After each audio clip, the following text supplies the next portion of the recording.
I'm Dawson Hobbs. I'm with the Wine and Spirits Wholesalers of America, and I'm the Senior Vice President of Government Affairs, manage all the government affairs and regulatory issues for the association. So first, just to kind of level set everybody, talk about what our position on cannabis is. A little less than a year ago, we were really the first alcohol trade association to take a forward-facing position on cannabis. And ours really is about states' rights and regulation.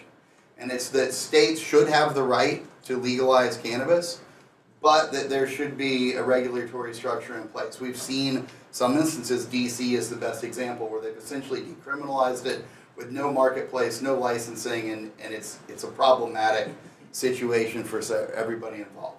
So our position is that there should be a threshold that states should have to meet in order to legalize cannabis. And we do believe that cannabis should be regulated similarly to alcohol. And when I talk about that, I should clarify, we're really talking about the THC component. We recognize that the CBD products that don't impair are going to have a different regulatory structure in the long run, but we think that the products that do impair, that have similar qualities to alcohol in terms of overconsumption leading to over-impairment that can have problems, they should have a similar regulatory structure to alcohol. So just a little bit of information. 26 pieces of legislation have been introduced in the House and Senate so far this year. I think that number is actually 28 since I sent these slides in a week or so ago. The two most important ones are the Safe Banking Act, which really just resolves the banking issue. It doesn't do anything regarding the legal status of marijuana, but it does create a safe harbor so that regulated banks can start accepting money from businesses that operate in state legal cannabis markets. That has passed out of committee in the House, and if it gets about another 8 co-sponsors, it will get a 4 vote. But I'll tell you that unless something changes, it's probably dead in the Senate. It's very unlikely that that will get any vote in the U.S. Senate this year or next. The second is the States Act, and this is one that actually does get more attention in the Senate, and this is one that would recognize the right of states to legalize cannabis. And it also has some criminal justice items in it. It would resolve not only the banking issue, but would prevent prosecution for anybody that's engaging in a state legal cannabis business. Because one of the things we all forget is the fact that the cannabis is moving, through these state markets.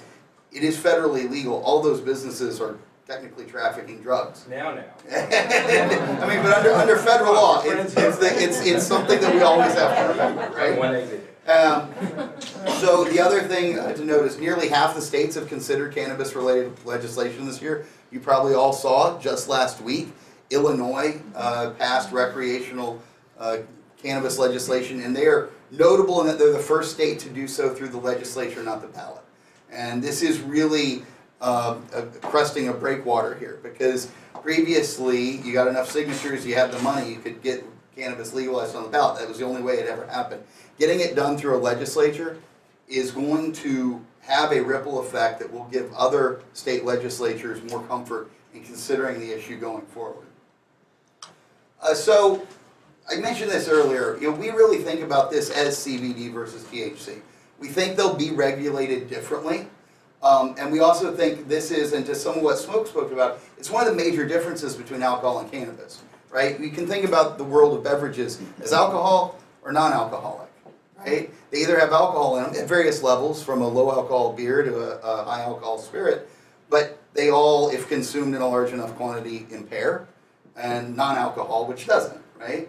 So you have the complicating factor with marijuana or hemp, that you can extract these elements that people desire and that people want to consume that don't have an impairment component to them. That's going to be one of the really big differences between marijuana and alcohol as the federal government starts to regulate it, or these dual regulatory tracks. And then the last thing is I will talk about the CBD a little bit specifically. The USDA and FDA guidance right now is really unclear. The USDA is saying, they've got the provision from the Farm Bill that creates a path for legal CBD, and the FDA is saying it's been approved as a medicine and it can't be used as an ingredient, and beverages are stuck somewhere in the middle. We have not gotten the guidance we would like to get from TTB on whether engaging in distribution of CBD products would put somebody's permit at risk or the creation of them.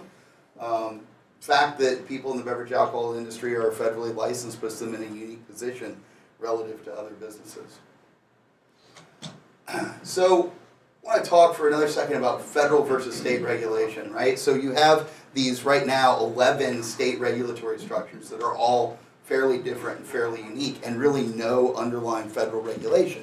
This is different than the alcohol industry where we have 50 state regulatory structures, but you also have a baseline of common regulation that comes from the FAA Act. One of the problems that we see coming down the road is when the federal government does act and does repeal federal prohibition, a lot of these state markets are going to have trouble adjusting to an interstate competition model. They're really right now operating as closed silos. And they work in many cases as closed silos. When you get to a marketplace where production is located in a few parts of the country, as it is with wine, beer, and spirits for the most part, and then moving that product across state lines to other states, your regulatory structure is going to have to adapt to that because you're going to need a chain of custody. You're going to need to be able to track that product through to multiple sales locations. It becomes an exponentially more difficult problem.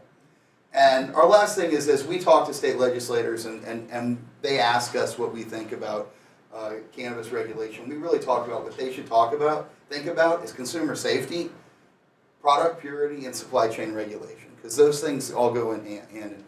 If you have product that you know where it came from, if you regulated how it gets from the producer to the retailer, if you know how much is in it, if you know it hasn't been adulterated, and then you are clear on all of those things and all of those claims are clear on the labels, you can have a safe product that can be enjoyed by consumers. It's what we enjoy in the beverage alcohol business.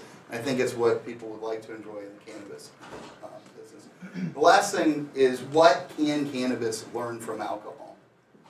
We really believe that the regulatory system that we have for alcohol has a lot of benefits, but the ones that are most obvious to the public are reduction in impaired driving. We're near all-time lows for that in the alcohol space, and yet Governor's Highway Safety Administration just came out with a report that for the first time, fatal accidents from drug-impaired drivers exceed alcohol-impaired drivers.